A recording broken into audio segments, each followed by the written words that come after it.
Welcome to the Austin Behind the Creative Scenes podcast, where we explore how creative individuals already in the industry made it, are making it, or even got out of it.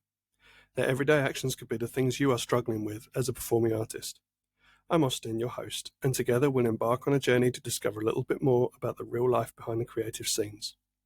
Join us as we delve into inspiring stories, expert insights, and practical tips from people who have been there, done that, and learned from it. Whether you're a seasoned pro or you're just starting your journey, this podcast is for you. So let's dive in and explore the world of the entertainment industry, one series at a time. This podcast is sponsored by the award-winning Mortgages for Actors, the financial services for you and your family. Visit the website to find out more. Yeah, nice. Hello, Tori and Matt. How are you? We are very well, Austin. How are you? Good. Really good, thank you. It's lovely to see you both again. You're looking You very too. healthy. Thank you, guys. How are you? Country air. Yes. good. Moved away from the big smoky sea, so Yeah. it's all trees Well, and that's things good. now. Can't beat the country air. That's where I live as well, No. right in the middle of nowhere. So phone signal, rubbish, air, really good. Yeah, exactly. Although, saying that, we've actually got better Wi-Fi down here in North Somerset Really? than we ever had in London. Yeah. That's right. Wow, that's impressive. Maybe because you didn't have 1,000 people trying to hack into yours. Yeah. Yes. might Yeah, that's be. a slightly sore point, Austin, actually. I've just been massively hacked. It is. Not because of the It's so Wi-Fi. funny that you say that because it is quite It's actually this morning. His entire morning has been spent trying to change passwords and We've actually no. got a great Unlock story, but it accounts. got in through Facebook and then into Instagram, and then because we had cards on Facebook to pay for adverts, they've got in there, and now Did you try and blame me for No, this? it's your email. Uh-huh. That's all. Okay, I see It's what's fascinating. happening It's here. a fascinating chat. Sorry, yeah. That like you put on my Instagram this morning, that wasn't even you then? Sorry about that. Yeah, no. Just knocked me down a peg. It was. Well, that's absolutely fine. Well, tell everybody who you are and what you do. Great. Well, hello everyone. So we run a company called Fizz Ginger Films. I'm Matthew Butler-Hart. And I am Tori Butler-Hart. And yeah, we are an UK indie film company, but also separately, we write and we produce together, but also separately, and I direct. And I'm an actress. Yeah, and that's basically And that's it. Yeah. us. I can keep going if you want, Austin. So for it, we've why made. not? I think we've officially produced 5 feature films. I think that's Yeah, sounds and we've about helped right. on other eh? Yeah. people. You see, that's the hesitation. You see, we kind Yeah. of, mentored or helped Yeah. on other things as well. Yeah, and I've directed 4 of those. Yeah, so that's it. Oh, and we wrote it, and we've written a book about our experiences, good and bad, in the film world. So, Yes. that's us. I've read That's the us. book. Which we'll we get can to that. come- I've read it. we can get Come back back. to I that. know. I'm just that's Yeah. the intro. Before he just rattles on. And here's my 2-hour presentation. So here is the book from page 1. Yeah, So how- exactly. We will This is begin. the audiobook version. Are you sitting comfortably? Yeah, this is the whole book in one go. Well, you guys get on so well. It's always nice to talk to you because I always feel like you're just chatting like amongst friends. It's really nice. How did you guys meet? Well, Oh, no. we've been married for 7 years. Yeah. It'll be 8. Congrats. Congratulations. 8 this Yeah, year. yeah, Thank thanks. you very much. But been together 14, I think, is about right. So it was a while ago that we met, and back in the day when Matt was still an actor. Mm-hmm. So both of us started out as actors. I trained at Central, and Matthew trained at Rose Bruford. Yeah, And and then- then Gary Oldman, to be fair. That's fair enough. He's Yeah. brilliant. He's a brilliant actor. So we weren't in the same year, but when I left drama school, I started a theatre company because I thought, what's the quickest way to losing lots and lots of money? I hadn't discovered filmmaking yet, so we started with theatre, and we did sort of open air theatre, and we specialised very niche in 18th century theatre. So sort of restoration type stuff. We started with The Rivals. Yeah. And that's where Matt came into the picture because Matt auditioned as one of the actors But I to didn't be get the job, I want to point. in the play, but no, he didn't get it. It was a very professional outfit that we were running, and it was mainly down to who fancied who. And so one of the other actresses was in the audition, and she fancied another actor who was also, Right. I think, no, he was called Max.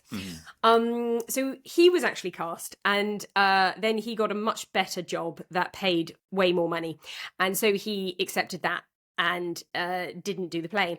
And so I had to then sort of rather sheepishly go back and call Matt up and say, hello, now I know I said we were decided to go a different way on this. We've actually thought about it, and we'd really like to offer you the role. Are you still interested?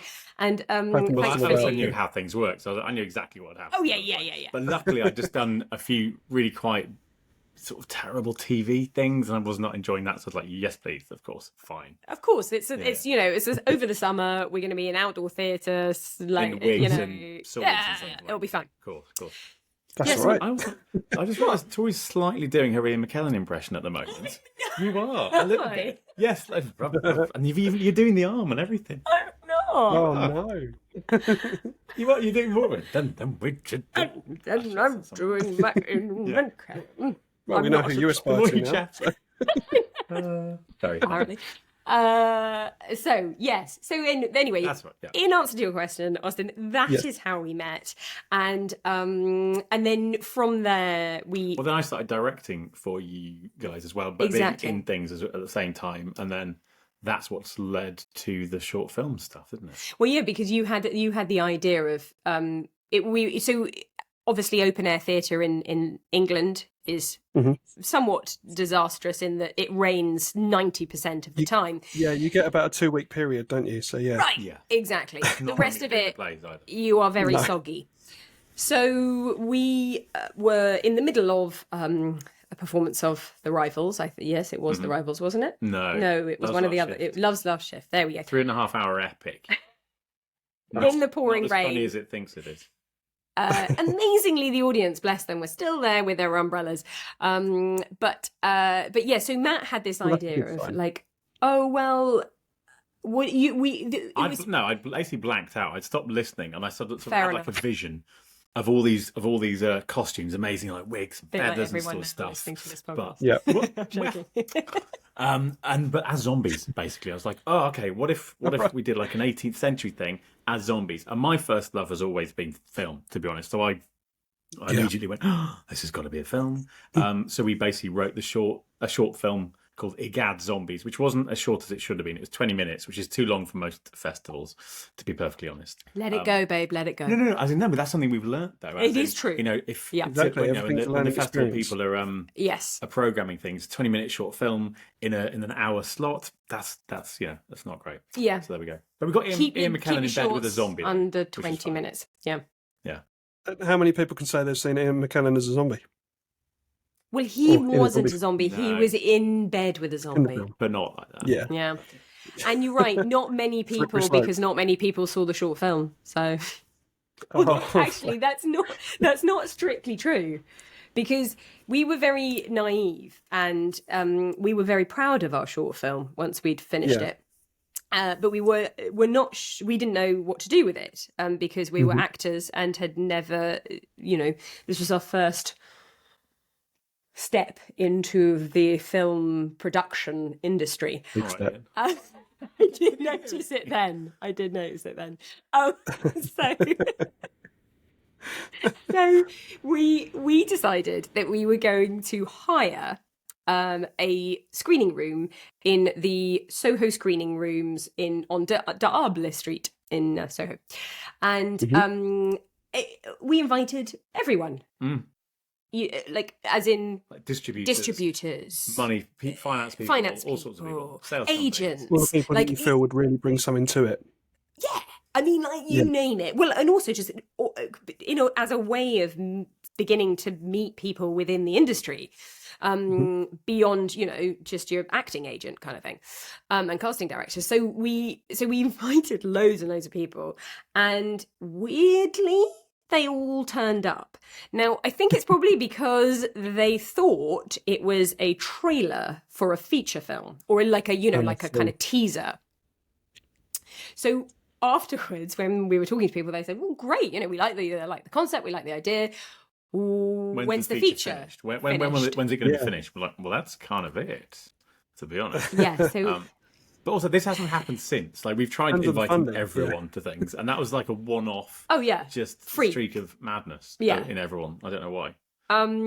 So we basically sort of bluffed our way out of it and said, oh well, no, we were working on the script of the feature as we speak. But once that's ready, we can send it your way. And so that's what we did, and it ended up right, exactly. And that's what became The Curse of the Buxom Strumpet, which we are yet to make. Yeah, as our first sort of feature script, which was massively, massively ambitious. And we got some great cast attached. Ian McKellen and Gillian Anderson and Imelda Storm. Well, it was amazing people. Peter Capaldi said it was one of the funniest scripts he'd read at one point. But Put that on a poster. Yeah, but it was going to be my first feature as a director, and we needed millions. This is an 18th century zombie comedy with ships and an entire town. The Buxom Strumpet was a ship. Yeah. Of course, no one was ever. We got about 60% of the finance, but no one was ever realistically going to give me all that money. Someone who did not know what they're doing. It's a lot to put out there, isn't it? Straight in one go. Yeah. I mean, as you say it in your book that funding's one of the hardest parts. Exactly. We had no calling card apart from a short film. Yeah. A couple of short films by that point. So then we went backwards and went, right, we need to start much smaller. But I mean, we were touting that around. We spent about 4 years doing that. Yeah, about 4 years. We got 60% of the finance. And it really boiled down to we had a meeting with Lionsgate. And we went into Lionsgate, Nick Nancy, and sat down, and behind us was the enormous billboard thing for Hunger Games. Oh, right. They got lots of money. And he went, yeah, so guys, we're making a film called Pride and Prejudice and Zombies, and this is how much we're throwing at it. So they're going to spend more on the advertising than we were on our entire film, and he was like, yeah, I can imagine. I can imagine. Okay. And he was basically like, just don't bother. Yeah. And so we came out of that meeting and we were like, right. Maybe we need to get a different project. Yeah. And then Pride and Prejudice and Zombies didn't do particularly well. So then it was very hard afterwards to go. Well, but that kind of scuppered us. If it had done really well, then we would have gone, well, we've got a zombie comedy period sort of thing as well, but it didn't do well. So everyone's like, well, why would we do another period drama zombie comedy when there was one and it was Pride, Prejudice and Zombies, it would have done amazing. They had a better advertising budget, that's all. Yeah, thanks, Austin. But there we go. That's a good lesson for us to kind of. One day we will make The Curse of the Buxom Strumpet. Yeah. Yeah. David Duchovny of X-Files fame said it was one of the greatest titles of any film ever. Another great. Put it on the poster. Of a film we haven't made. Yeah. Exactly. Absolutely brilliant. Two of my favourite actors, actually, because I'm an X-Files nut. So Gillian Anderson. I think they were doing an interview talking about the X-Files, and someone brought it up and talking about The Curse of the Buxom Strumpet. That's right, because what is this film? It was they were doing a radio thing or something, weren't they? And they were promoting the new X-Files, and it was on. I think it was on her IMDb thing or something, and they were like, and so they said, what is The Curse of the Buxom Strumpet? And he was like, wait, whoa, what? But Like free publicity, that's brilliant. Yeah, I know, exactly. Yeah, loads of great publicity and quotes for a film we never made. But we will. We're still young. We'll make Haven't yet made. Yeah. Mm-hmm. Exactly. Yeah. So who writes the script? Which one, or who do you do it together? Do you do it as one of you, or do you sub it out, or what? So up until now, we've always written everything together, and now we're deviating. Well, it's never been the same way. It changes every time. But sometimes which is it might what I thought you were going to say. Well, yeah, it does change every time, yeah. But as in sometimes we'll sit together and do it, or we'll usually come up with a story together. Yeah. And then, you might write a scene, send it over to me. I'll have a fiddle, send it back. So our first feature, Two Down, that was exactly how we wrote it. So we came up with the story, the kind of like skeleton, as we call it. And it was basically framed around the fact that we needed to make our calling card, and it needed to be really low budget, really contained, as few locations as possible and as few actors as possible. So that was like the premise that we set ourselves. And we tried to do 1 room, 3 actors. Didn't end up like that. No. But, that was the aim. Ended up 22 locations. So yeah. Oh, wow. Yeah. And so how we wrote it was that we, for months, I can't remember I was doing that play, and you were doing quite a lot of filming. So I'll be in the green room, I'd tap away, send something over, Tori take so we just kind of like went back and forth. I'd do a scene, he'd do a scene, switch kind of thing. And actually it worked really, really well. And I don't know why we didn't stick to that, because then Well, we're going back to it now, though. We are. Because we've got various things happening at the same time. There's only 2 of us. Yeah. And there's a lot of stuff, so we're kind of doing the same again. Exactly. But then, as you said, so I've just finished my first solo writing project. Yeah. Mm-hmm. Which is very good. It's good. When's that going to be? There's no. We're hoping to shoot in the summer. That's the aim. The aim is shooting kind of, like end of summer, beginning of autumn. Yeah. That's what we're hoping for. Yeah, but we might be doing a found footage horror film before that. Yeah. So the found footage we're hoping to get done well, next month. Yeah. Well, we're hoping. Yeah. Oh, that'd be fun. Written the script yet, but no. That's all right. Well, let's talk about the recent one you've done, Infinitum. Yeah. Yeah. I've recently watched that myself. Actually, it's on Prime at the moment, isn't it? And it's now gone to Prime. Yeah. They try and make as much money out of it first, and then it goes to Prime. Yeah. Fair enough. Yeah. You shot that during lockdown, didn't you? Which is why you've got so many scenes of just nothing, like nobody. Yes. And exactly. Yeah. Was it a coincidence that you wanted to shoot that at that time, and it just happened to happen? I'm not asking you if you caused all the pandemic, by the way, or did you adapt it and go, do you know what, we can use this, we can use it, and we can make this film different.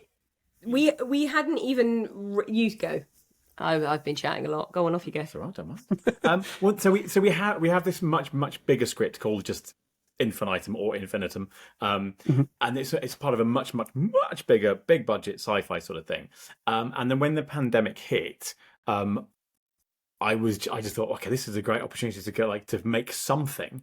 And we'd had another, and I was trying to come up with an idea of okay, well, it's only we have 1 actor, and we've got all these empty streets, because we saw a tweet from Edgar Wright going, I hope there's some indie filmmakers out there making use of all these empty streets safely, obviously. You were like, right, come on, let's go, get the camera up. Yeah. Basically, I was like, we've got iPhones. Oh, really?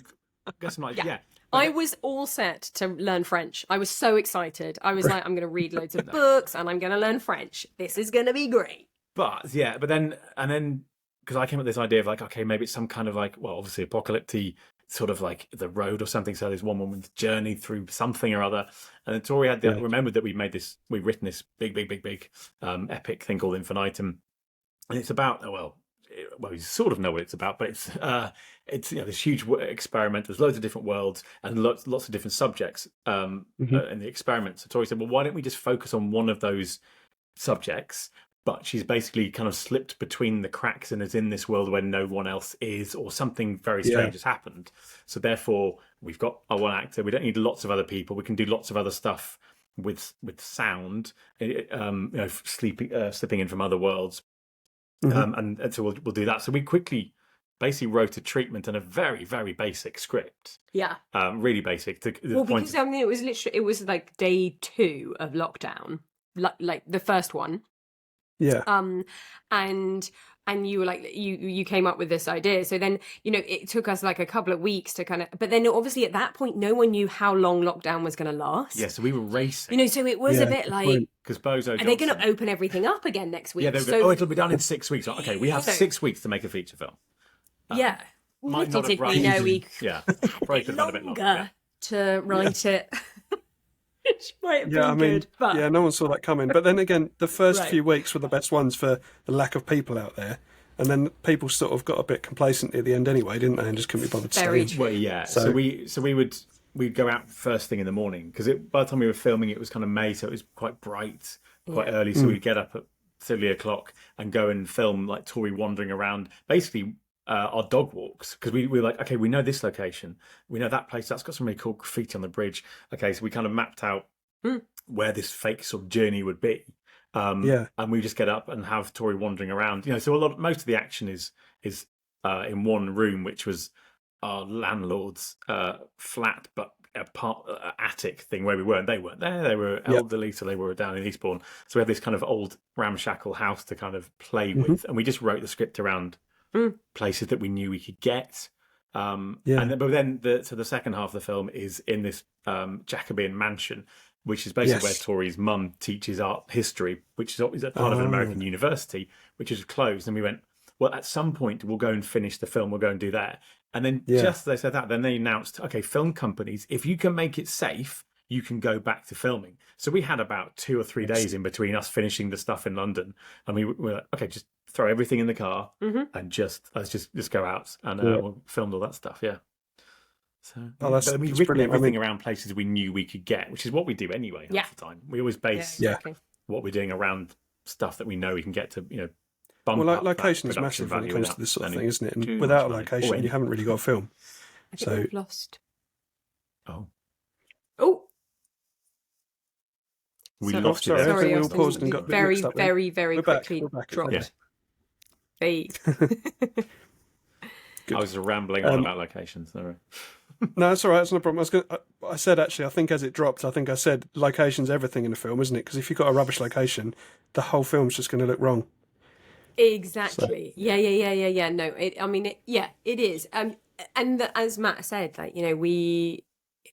you can save so much money and time if you're really clever with your locations. If you use stuff that you in your writing, if you go from kind of day one, if you're like, I know I can get that location, great, write something around it, because then it'll really suit it and it'll save you so much time and money. Rather trying to squeeze this is the idea, I've got it really firmly in my head, and then squeeze a location to fit that.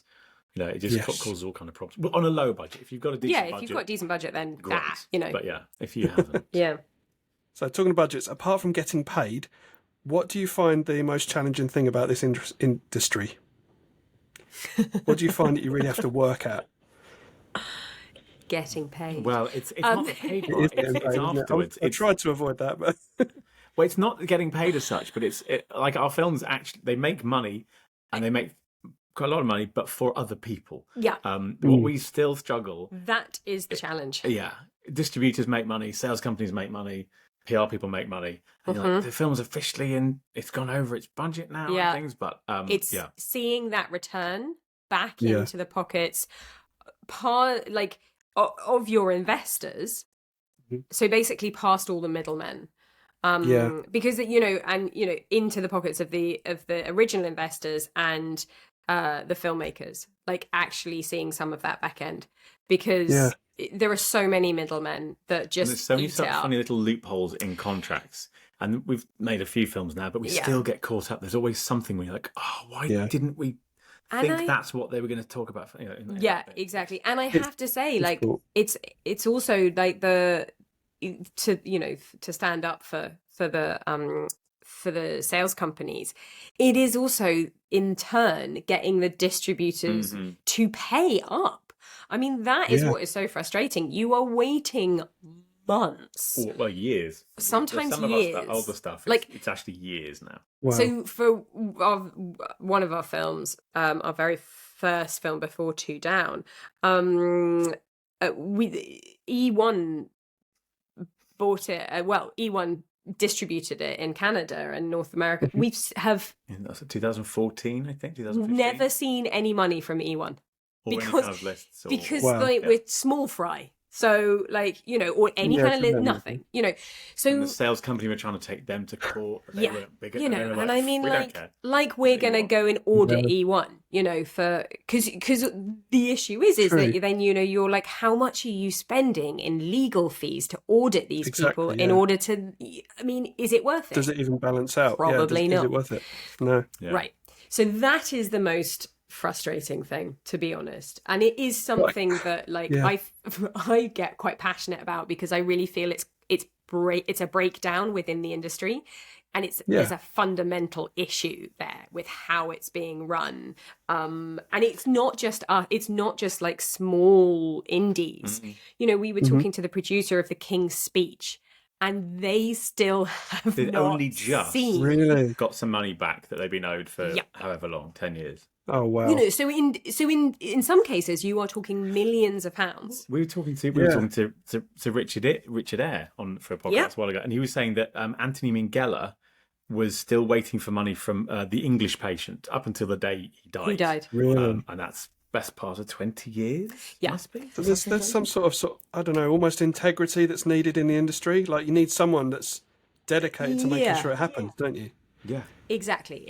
You know, yes, you get collection agents, and that makes sure that the money comes in and then is distributed to everyone. But they don't chase the people. But it's having someone that's basically holding everyone accountable to, like, you know, it's sort of it's the sort of the structure of it that, you know, deals are done. But then it's perfectly acceptable. Say, for example, the deal is for, I don't know, $25,000. But rather than paying up front for that, we're going to pay you $5,000 now, and then the $20,000 will be, you know, as and when we so choose it. Yeah. When we get round to And it. it's a bit like, can you imagine telling your builder, your construction Well, you chap, 50 quid now, I'm and gonna the other give- grand, you know, and at Oh. some point in the next 5 years. I might pay that, or I might He'd not. put a step in. He'd put a step But in you- and then walk away, wouldn't Yeah, he? right, He'd be like, well, just right, a step. You can get into the house you exactly. want to have. Like, Yeah, extraordinary. so, I mean, well, you do a it's lot of this crazy. for love, then I'm guessing. Well, it's also, I mean, I can't do anything. I think it's quite literally, we can't do anything else. But we've kind of, that's the thing. So, like, you know, we never pay ourselves very much, but we're learning, like, you've just got to give, because, you know, a film, it takes between something like 3 and 5 years from, like, we're going to make a film for it to actually be out in the world. So, I mean, you've got to try and safeguard yourself. But then half time, you're like, we talked to Stephen Fry, who's saying that even Bright Young Things, you know, big budget thing. And he said they had to put their money back in. Ian McKellen and Richard III, who's producing that, had to put that money back in again. It's, you know, it's everyone. It is on every level. And you sort of, we rather naively, I think, to begin with, was sort of like, oh, well, we won't pay us, and because you're so desperate to get your film made. So you're like, you know, well, we all the won't money pay needs to be on the ourselves screen. much, and we'll just take a back end. You'll never see that back end. I mean, like, No. Yeah, So- I mean, very quick. I personally, I read your book last summer, in the summer just gone, I should say, rather than last summer. yeah. What I found was so amazing was how much work that goes into the production of a film. It's not, I mean, it's so easy to think you just walk along and you film an actor doing the script you've written, like, you know, like a primary school play or something. But so much goes into it. And for the benefit of those who haven't read it yet, how do you go about organising everything? Oh, Austin, That's a big okay. question. How long have you got? I think it's Right, I'll go and make a cup of tea and I'll be back in a minute. Yeah, exactly. Just set us off. well, we didn't go to film school.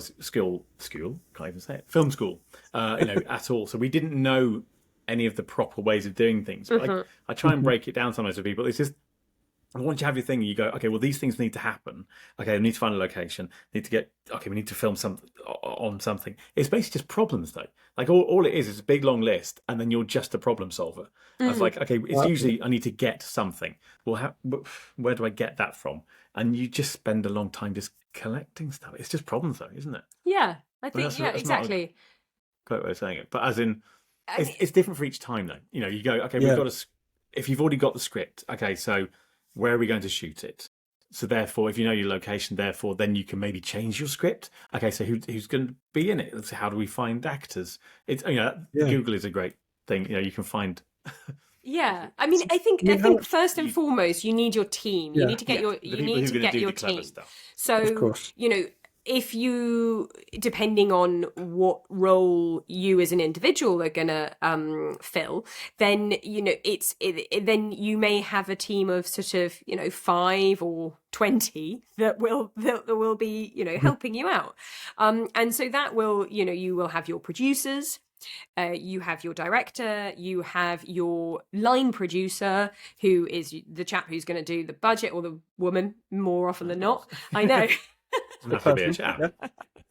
Person who is it is usually a woman, actually, who's gonna kind of break it down for you, and do your budget for you, and then you have your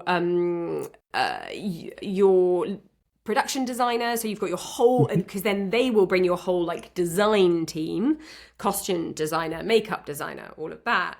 You need to get your casting director on board, because they're the people, they're the person who's going to bring in your actors. Although we've never actually used a casting director. No, true, but well, yes, but I mean, on the whole, exactly. Yeah, and so once you've then got you need your director will want their cinematographer, because then they will be absolutely key in formulating how they discuss, what it's going to look like, the picture that you're producing.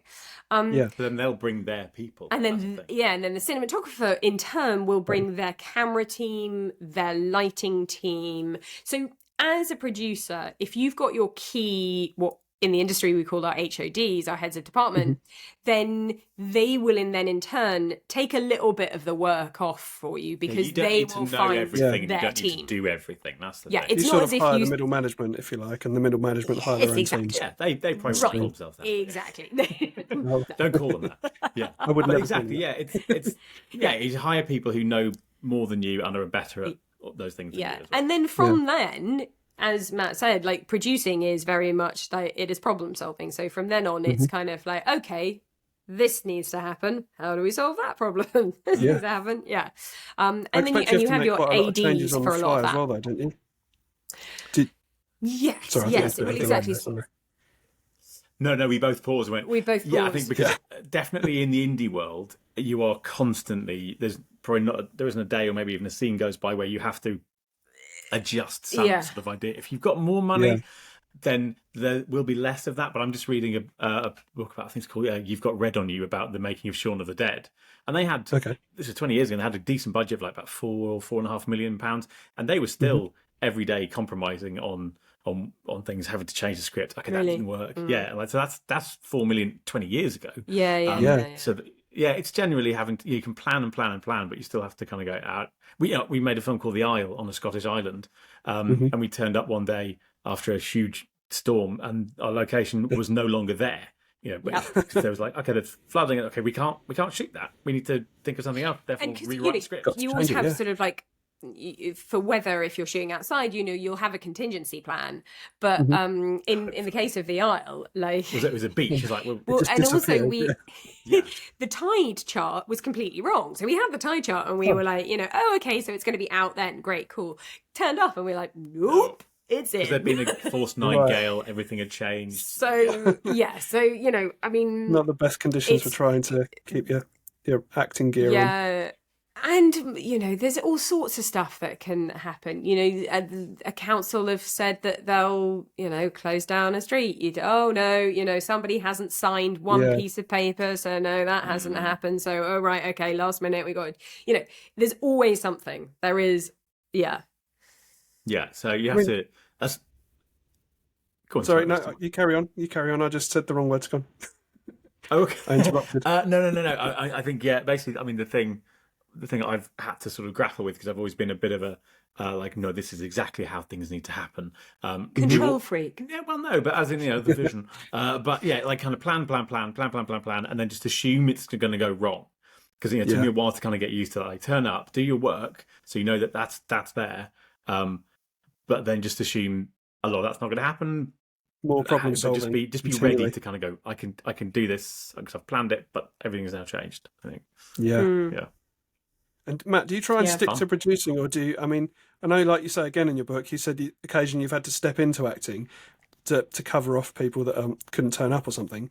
Is that something that you like to do as well? Do you try to make yourself written into the stories, or do you prefer just to stay behind the camera? No, I acted quite a fair amount, sort of most of my 20s into my bit of my 30s, but I don't really enjoy it anymore, to be honest. Being in front on the other side of the camera is not for me anymore. Your main focus is now directing. Yes, isn't I loved it? that. I always did, but I didn't realise it. I grew up in various small towns in the north and things, and we'd make our own stuff, so we'd be directing, but we'd be in it and writing it. And then someone said, "Oh, there's such a thing called a drama school." I went, "Oh, cool! I'll go and do that." If someone had said, "There's a thing called a film school," you might well have gone that way, because I just liked the storytelling. But I like being on the other side of the camera. But I think almost all our films in theory, I've had a cameo, but I think in all of them, I've been cut out by our own editor. Yeah. So I think like in Two Down, like, so I had to fill in for an actor. Oh no, yeah. He didn't turn up for whatever reasons. He got his dates wrong. So I was like, okay, I'll do that. And then the entire scene was cut. And then in the aisle, remember, I'm meant to be like a funeral person in the background, and I did my arm, and then that was cut out. Is it just your arm again? No, it's not in it. It's not even. Not even your arm. Not even my arm. Yeah. But yeah. So yeah. But no, I don't. Da Vinci Code though. Oh, I didn't make Da Vinci Code. I just cut out of it. Your shoulder's really in that one. Yeah. Oh really? No, that's not. right. Then. Oh well. So missing her teens. No, he is actually in it. Well, I'm teasing. I still get money for it at least, which is nice. But no, so we made a short, like 70-minute film called Missing Her Teens, which is an 18th century play. It's not kind of a naughty film. It sounds like it. So I'm in that. And that was the time. That was when I realised that it's just too hard for me to be in it and direct it in the indie world. If we had all the time in the world, you've got 5 days to shoot a whole scene. That might be different. But if you're trying to shoot a whole feature in a couple of weeks, it's just you're brilliant in that, though. Thanks, wife. But we, so it's just not as fun as being on the other side for me, to be honest. That's fair enough. But there we go. So you talk about keeping these teams and that on board. So do you keep like people you've worked with on your books, apart from obviously producers that have got a bit of a vendetta against you? But do you try and keep working with the people who you've worked well with in the past? I can't remember what did we write in the book. Who the producers there? No, let's not say it. No, let's not. But yeah, we've always, and most of the people that we've worked with from the start, like our first short film in 2009. Although there's now people like Ginny Godwin, who is one of our production designers. Oh, there's no way we can afford her now. No. And like Becky makes makeup. They're doing like massive TV things now. Yeah, and we cannot afford them anymore. So we'd love to wear them again, but no. But on the whole, most of our team have just got way too big and way too famous for us. Yeah, and they go. I know someone who can help. Like, okay, thanks. Yeah, but you were part of that. You were one of the stepping stones for them. You helped them. Yeah, we gave Ginny her first job many years ago. But no, it's great. It's amazing to have those people, because then they can help way more than if they were just working on our films. Yes, exactly. Which is nice. Definitely. It expands the pool, and it's good. It's kind of nice that we can work with new people and try and help, not help, but as in give new people work and jobs and things. Yeah, exactly. Which is cool. But yeah. I mean, your love of film is what makes you so passionate about what you do, isn't it? I mean, am I right, Matt, that you're into like the classic film stuff? Yeah, I grew up kind of. I remember on Sundays, my dad loved all the older sort of films, and there'd always be like a classic on a Sunday afternoon. So we go and have our lunch in front of kind of certain film. But my dad was also when we were really far too young, like watching Aliens and 2001: Space Odyssey and Blade Runner and things like that. So I always tend to kind of. I mean, I love all sorts of films. There's almost nothing I won't watch really. But like I do like the older stuff, which sometimes a lot of the older films are kind of a little bit slower. They're more slow burn. They give more space to the actors to do their thing, and I love that. I'll happily kind of in a scene if I can have as fewer cuts as possible. That's my kind of filmmaking, because I like seeing the actors do their thing in real time.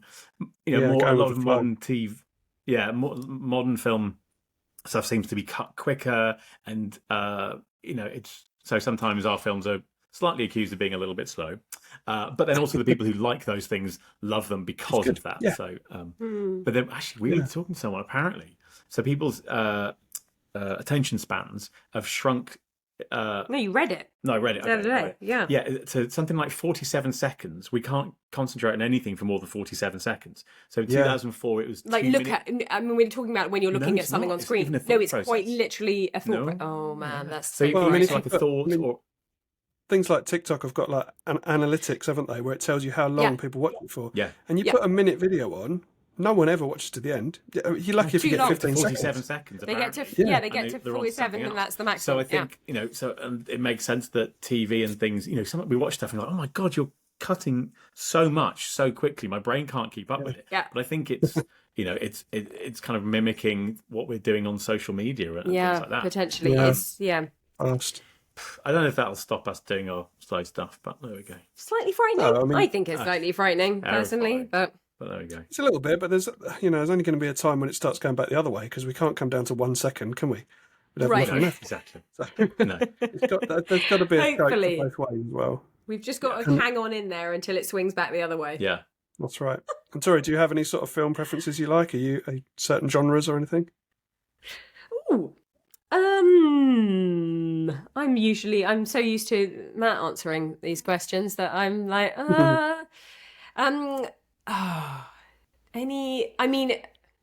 so I love all the kind of old classic sort of, because I came from a dancing background, so the Fred Astaire, Ginger Rogers, the Audrey Hepburn films, all of those kind of, I love all that stuff. And anything with a nice murder. Or exactly, flip side of that, anything about murder, pretty Anything much. with a bit of gore. Yeah. Yeah. No, not It's gore. not like horror. gore. Absolutely. Don't like that. No, I'm not a slasher fan Right. at all. Yeah, too much of that and I'm off. No. Sort of more like Murder, She Wrote then. Somewhere in the middle, maybe. Yeah. Not that I'm knocking Murder, She Wrote. I think you're allowed to knock it. It's been around for long enough. It's made a lot of money over the years. I think you're allowed to knock it if you need to. Yeah. A bit more action than Murder, She Wrote. Yes. But not yes, as much as exactly. Fair I like a good detective story, a spy drama. Give me a spy drama, and any day. Perfect. Well, in that case, talking as if you were addressing a newcomer, what would be your someone that wants to follow in your footsteps, not just a newcomer in general? What would be your golden nugget, your piece of the most amazing information you would give them to help them on their journey? I think I've already said mine, but mine is as from a directing point of view. Whilst Tori thinks of hers, I'm just buying her some time. But I think it's plan everything as much as you can. Plan it within an inch of its life. Storyboard everything, shot list. Imagine everything. Run it through your mind 100 times. You know exactly what you would need to tell this story. Get the rhythms, get the beats, those little moments from the actors, the camera movements, everything. And then sort of don't worry about it when you get onto set, because hopefully the actors will do something you don't expect. The camera team will think of something better than you have. But you've got in your mind, okay, I know that this would work. But this is me personally. I'm not much of a kind of, you must do this. Well, I used to be. That's the thing, and I've learned to be more flexible, to Relax a bit on it. and just allow other people's brilliance and brilliant ideas to sort of get filtered through that same sort of lens as well. Like, let other people do the thing that you've hired them to do, and hopefully, if you're all singing off the same song sheet, you're going to have something better than you've ever imagined. But I don't, me personally, I would never just turn up on set and just go, let's see what happens. That's a bit mad. It's someone else's money. It's a lot of money. It's a lot of time. So plan everything. Exactly. It is a business. It's very unlikely it's your money. So yeah, plan everything and then just go, but let's see if we can come up with something better. Yeah. Right. And Tori, for me, I'll try and buy you some time. No, I saw what you did there. Well, from an actor's perspective, I would say don't be afraid to create your own work. Don't wait for the phone to call. That happens less now, but don't wait for to get an email from your agent. And don't be afraid to put yourself out there. From a writer's perspective, I would say just start. If you're anything like me, procrastination is your best friend. And the house can be cleaned at another time. If you've got an idea, just sit down, open your laptop and start. Even if you write 2 sentences, at least you've made a start. And then from a producing point of view, I would say contracts. Like read the small print, Get second opinions, and get second opinions, and ask other producers if you've worked with those distributors before, and like what were the deals that you got from them, and what were the caps. Always cap their expenditure, and also look at like it's beyond just like the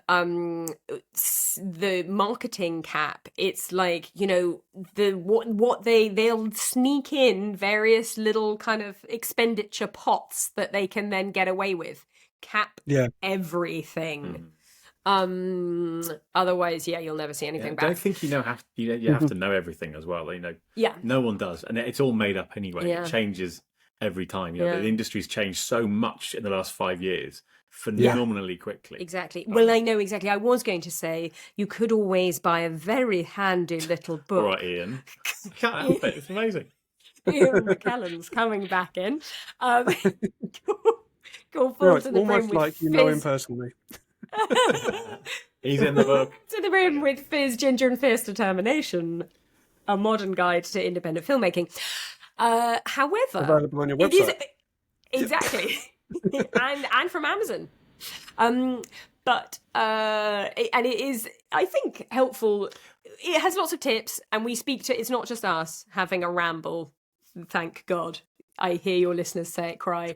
We have interviewed many people more knowledgeable than ourselves within the industry, and their invaluable nuggets of wisdom are within it. So it's definitely worth checking out. But as Matt said, the industry changes so quickly all the time. So yes, everything with a pinch of salt. 2019, it was meant to come out in 2020.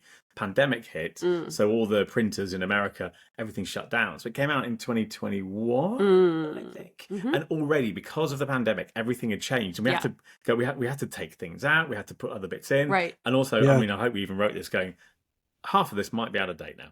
I think we even maybe wrote it. But as in, you know, there's so much has changed. So much. Yeah, but so much doesn't go out of date either, does it? I mean, you've got like you said, a lot of experience between you. You've also got quotes in there from Ian McKellen. You've got Stephen Fry, and those guys have been in the industry for years and years and years, and they've got a lot of experience to give back as well. And their quotes, it just packs out more into your book, doesn't it? Yeah, it proves that you've got that. Exactly. You know, there's a lot to say about everything, really. So, well, I guess that's it then. It's been lovely to talk to you. And I kind of feel like I could keep talking to you for ages. I haven't even touched on most of the questions I was going to ask you, so that's really good. But hope I can have you back again soon. Mean, you can if you want. More than happy to. Let's schedule one in.